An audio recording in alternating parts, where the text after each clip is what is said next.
We should not reward Meralco's misdeeds with a brand new legislative franchise a few years before its existing one expires. Isoli muna nila ang bilyong-bilyong sobrang kinolekta nila sa taong bayan. My explanation of vote on the Meralco franchise. Mr. President, no ang aking boto sa franchise renewal ng Meralco.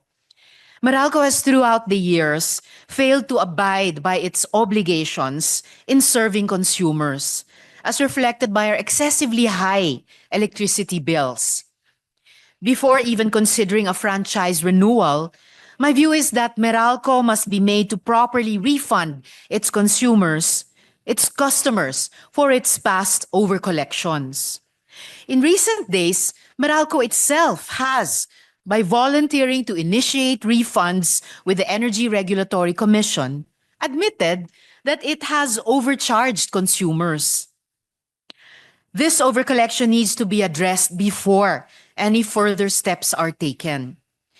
The amendments I proposed, which were all unfortunately rejected, were the bare minimum needed to guarantee fair and transparent operations and would have ensured that the refunds are calculated well, transparent, and open to public scrutiny. These amendments were also intended to reverse the long-term regulatory inaction and failures on the part of the ERC in its dealings with Meralco. Hindi pwede na mauwi sa move on at limot ang mga pagkakamali at pagkukulang ng Meralco. Tungkulin ng Senado na siguraduhin na hindi na muling malalamangan ang taong bayan. Let me again enumerate the amendments that I sought, Mr. President. Independent financial audit. The Commission on Audit needs to regularly audit Meralco's financial records. Kailangan nating ipakowa para itama ang mga singil nila at hanapin kung saan napupunta ang sobrang siningil.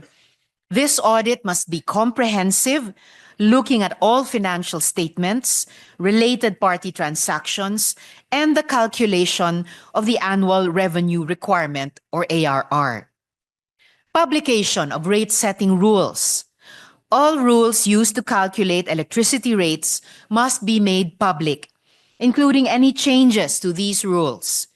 The ERC and Meralco must publish these rules and any decisions made about rates. Hindi pwede na itinatago nila ang mga patakaran at nagdedesisyon ng palihim.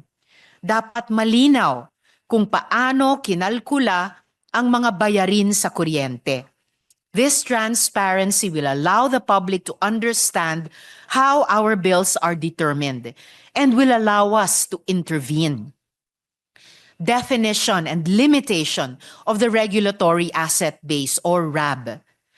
The assets included in Meralco's rate calculations, the regulatory asset base or RAB, must be limited to assets funded by Meralco's own money and loans and should not include customer payments such as deposits.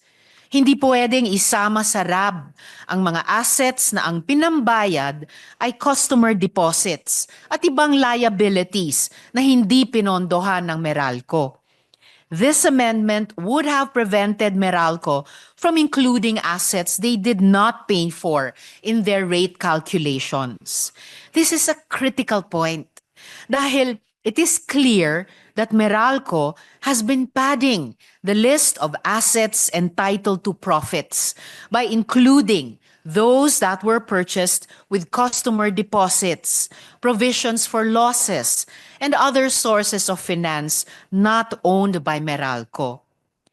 These amendments would have not been unreasonable or unfair to Meralco, Mr. President. They simply ensure accountability and transparency. These amendments would have guaranteed that the rates charged to consumers are just and fair. These pro-people provisions are not absurd, nor are they anti-business. And I cannot agree that providing a definition of regulatory asset base in Meralco's franchise will somehow reduce the flexibility of ERC. On the contrary, we need stronger protections and guidelines set in law so that consumers will be protected even when regulatory agencies fail, refuse to, or are unable to act.